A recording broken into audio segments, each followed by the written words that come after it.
Nabi melamarnya. Sebagai walinya adalah Khalid bin Sa'id. Sebagai wakil dari Rasulullah adalah Raja Najasyi. Inilah satu-satunya istri Rasulullah yang beliau nikahi dari jarak jauh. Dan secara fikih sah-sah saja, boleh-boleh saja. Ya.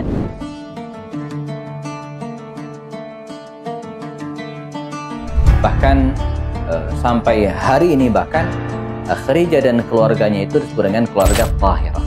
Keluarga yang suci, keluarga yang mulia.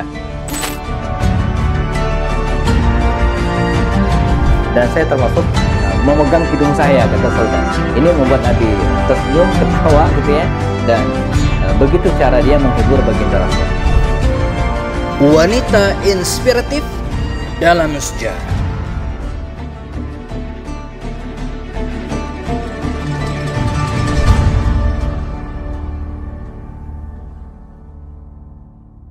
Assalamualaikum warahmatullahi wabarakatuh. Innal hamdalillahi nahmaduhu ta'ala wa nasta'inu bihi wa nastaghfiruh. Asyhadu an la ilaha illallah, asyhadu anna Muhammadan abduhu wa rasuluh. Allahumma shalli ala hadzal nabiyil karim wa ala alihi wa sahbihi ajma'in. Kita masih di program mengenal wanita-wanita inspiratif dalam sejarah. Dan wanita-wanita inspiratif dalam sejarah ini bukan hanya inspiratif di masanya, tapi juga di masa kita hari ini.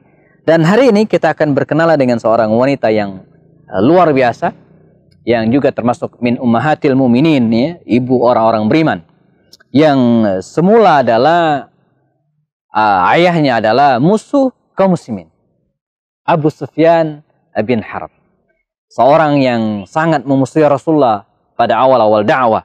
Ya. Bahkan Abu Sufyan ini sempat menjadi panglima perang Uhud melawan kaum muslimin, menjadi panglima perang Khandaq melawan kaum muslimin.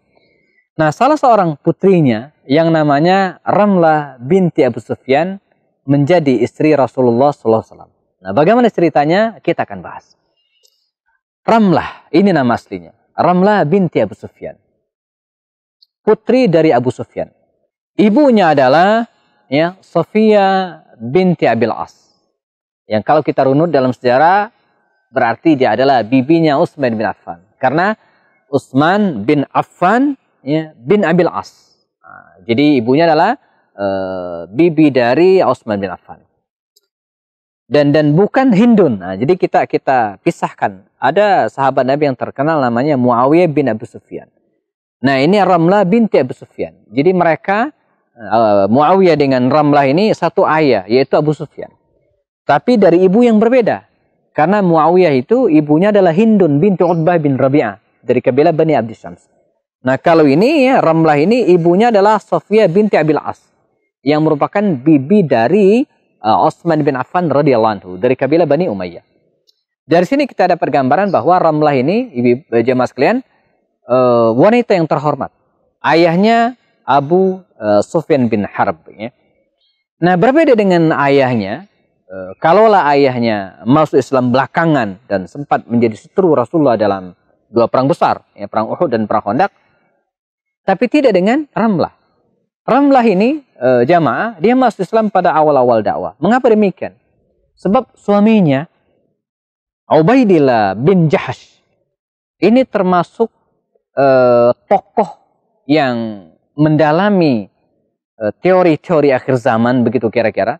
Orang-orang yang disebut dengan orang-orang yang hanif, yang tidak menyembah berhala, tidak minuman keras di masa jahiliyah. Sehingga ketika baginda Rasul mendapatkan wahyu, suaminya ini termasuk orang yang pertama memeluk Islam. Dan begitu juga dengan istrinya Ramlah binti Abu Sufyan. Ketika baginda Rasul mengizinkan para sahabat untuk hijrah dari Makkah ke Habasyah, maka Ramlah binti Abu Sufyan dengan suaminya Ubaidillah bin Jahash ini berangkat ke Habasyah, ke Ethiopia, bersama dengan rombongan kaum muslimin pada waktu itu. Dan menetaplah Ramlah binti Abu Sufyan, yang juga belakangan dipanggil dengan Ummu Habibah ini, di Habasyah. Namun qadarullah, dan disinilah hidayah jamaah. Ubaidillah bin Jahash ini di tengah rantau, di negeri rantau, di Habasyah, dia murtad. Pindah agama ke Nasrani. Bahkan bukan hanya itu, dia mabuk-mabukan. Dan dalam suatu red dikatakan dia meninggal dalam keadaan murtad. Maka istrinya Ramlah binti Abu Sufyan ini janda, berada di perantauan, tak punya saudara, tak ada famili dekat sama sekali karena ayahnya masih di Mekah dalam keadaan kafir, Abu Sufyan. Ya. Dan waktu pun bergulir, Ja'far bin Abi Thalib sebagai pimpinan kaum muslimin yang ada di Habasyah pada waktu itu belum diperkenankan oleh Rasul untuk kembali ke Mekah ataupun ke Madinah. Sampai nanti ada utusan Rasulullah datang ke tempat tersebut. Mereka stay di Habasyah hampir selama 10 tahun namanya berada di Habasyah sampai suatu saat setelah terjadinya perjanjian Hudaybiyah, ada gencatan senjata antara kaum muslimin dan kafir Quraisy, ya. Baginda Rasul mengirimkan beberapa surat dakwah kepada beberapa raja. Dan di antara surat tersebut adalah surat yang dibawa oleh Amr bin Umayyah Ad-Damri, ya, dibawa oleh beliau, ya, surat Nabi kepada Raja An-Najasyi. Seruan, ajakan untuk masuk Islam. Dan ternyata utusan baginda Rasul ini bukan hanya membawa surat dari beliau untuk Raja Najasyi, tapi juga, ya, untuk kaum muslimin yang lainnya. Di antaranya perintah Rasulullah kepada Ja'far bin Abi Thalib dan kawan-kawannya untuk kembali ke Madinah Al-Munawwarah. Karena Madinah sudah bisa disebut aman. Ya, mereka sudah terikat perjanjian dengan kafir Quraisy. 10 tahun mereka gencatan senjata. Dan belakangan mereka juga bisa menaklukkan Yahudi Khaybar. Jadi Madinah bisa disebut betul-betul sudah settle, sudah aman. Sehingga kaum muslimin yang ada di Habasyah waktu itu sudah diperkenankan kembali ke Madinah Al-Munawwarah. Ini juga bagian dari strategi yang disebut dalam sejarah sebagai bagian dari kecerdasan Rasulullah SAW. Dan selain itu juga baginda Rasul SAW, ya, mengirimkan surat kepada Raja Najasyi yang di antara pesannya selain mengajak masuk Islam juga dijelaskan Nabi melamar Ramlah binti Abu Sufyan. Ya, Nabi melamar Ramlah binti Abu Sufyan ketika etikat baik Rasul itu disampaikan kepada Ramlah binti Abu Sufyan atau Ummu Habibah menerima dengan senang hati. Nah, cuman masalahnya bagaimana? Nabi berada di Madinah, sementara Ummu Habibah ada di Habasyah. Bagaimana pernikahan mereka berlangsung? Nah, ini inspirasi bagi kita hari ini. Ya, yang mungkin tidak ditemukan dalam wanita-wanita lain, istri-istri Nabi yang lainnya, nggak ada. Hanya Ramlah binti Abu Sufyan yang melangsungkan pernikahan jarak jauh. Bagaimana terjadinya? Baginda Rasul mewakilkan dirinya kepada Raja Najasyi untuk menikah atau mewakili Rasulullah menikah dengan Ramlah binti Abu Sufyan.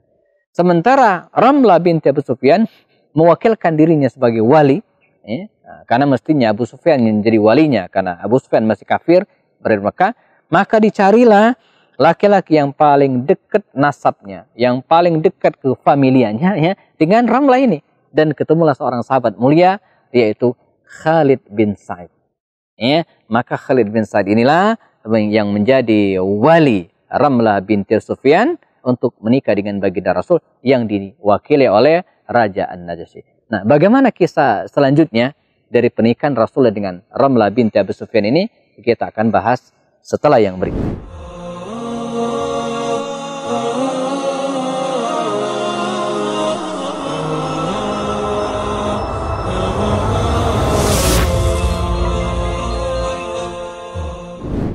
Ya, Ramlah binti Abu Sufyan. Ini tokoh yang sedang kita bahas hari ini. Wanita inspiratif dalam sejarah. Nabi melamarnya. Sebagai walinya adalah Khalid bin Sa'id. Sebagai wakil dari Rasulullah adalah Raja Najasyi. Inilah satu-satunya istri Rasulullah yang beliau nikahi dari jarak jauh. Dan secara fikih sah-sah saja, boleh-boleh saja. Ya. Setelah itu kemudian, ya, Rasulullah memerintahkan kepada Ja'far bin Abi Thalib dan kawan-kawan untuk kembali ke Madinah Al-Munawwarah. Maka rombongan Ja'far, termasuk diantaranya Ramlah binti Sufyan, segera berangkat dari Habasyah ini, ya, menuju ke Madinah Al-Munawwarah. Disambut dengan senang hati oleh Rasulullah. Sampai dalam peristiwa itu Nabi menyalami Ja'far, memeluk beliau dan kemudian mengatakan, La adri li ayyihima na usar bi fathi Khaybar am bi qudumi Ja'far. Kata Rasulullah, saya nggak tahu. Hari ini saya senang banget. Entah karena kemenangan perang Khaybar atau karena biqudumi Ja'far, kedatangan Ja'far dan kawan-kawan. Ini membuat Nabi senang luar biasa. Maka sejak saat itu Ramlah binti Abu Sufyan atau Ummu Habibah ini ya bergabung dengan keluarga besar Rasulullah di Madinah Al-Munawwarah. Dan waktu pun bergulir, Ramlah binti Abu Sufyan mendampingi Rasulullah sebagai istri beliau yang tercinta. Ya, satu hal yang menarik dikisahkan selepas pernikahan baginda Rasul dengan Ramlah binti Abu Sufyan ini, Rid mengatakan bagaimana kondisi Abu Sufyan yang semula memusuhi Rasulullah pelan tapi pasti semakin mengendor. Dan inilah hikmahnya.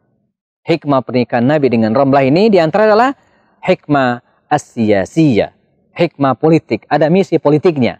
Ya, jadi Nabi menikah dengan Ummu Habibah untuk mengendorkan perlawanan dari ayahnya Abu Sufyan bin Harb. Ini pernikahan berbau politik gitu ya. Dan betul puncaknya jelang Fathu Makkah di tahun ke-8 Hijriah, Abu Sufyan bin Harb ya, datang menemui baginda Rasul. Ketika Nabi datang dengan pasukan dari Madinah menuju ke Mekah, di suatu tempat Abu Sufyan menyerahkan diri, tunduk kepada baginda Rasul dan memeluk Islam. Ini hikmah yang luar biasa. Dan adapun Ramlah binti Abu Sufyan tetap membersamai baginda Rasul sampai kemudian Nabi meninggal dunia. Ya, dan ketika Nabi meninggal dunia, dia tetap sebagai istri baginda Rasulullah, sebagai ummahatul mukminin yang tidak boleh dinikah oleh siapapun, dan sampai kemudian dia meninggal dunia sekitar tahun 44 Hijriah di masa pemerintahan saudaranya Muawiyah bin Abu Sufyan yang berkuasa di Damaskus, Suriah pada waktu itu ya. Ummu Habibah atau Ramlah ini dimakamkan di Baqi al-Gharqad bersama dengan ibunda kaum muslimin yang lainnya yang dimakamkan di tempat yang sama. Seorang wanita yang penuh inspirasi, yaitu Ummu Habibah, inspirasi tentang ketegaran memelihara keimanan, inspirasi tentang kekuatan mental di medan rantau Habasyah, ya, inspirasi bagi seorang musuh Allah yang awalnya musuh Allah Abu Sufyan, yang kemudian terinspirasi melunak perlawanannya terhadap Nabi dan kemudian meninggal dunia. Semoga hari ini akan lahir wanita-wanita penuh inspirasi seperti Ummu Habibah ya, atau Ramlah binti Sufyan, insyaallah. Tetap bersama kami dalam program Wanita-Wanita Inspiratif dalam Sejarah di sesi-sesi berikutnya. Bersama saya, Happy Andi Bastoni. Assalamualaikum warahmatullahi wabarakatuh.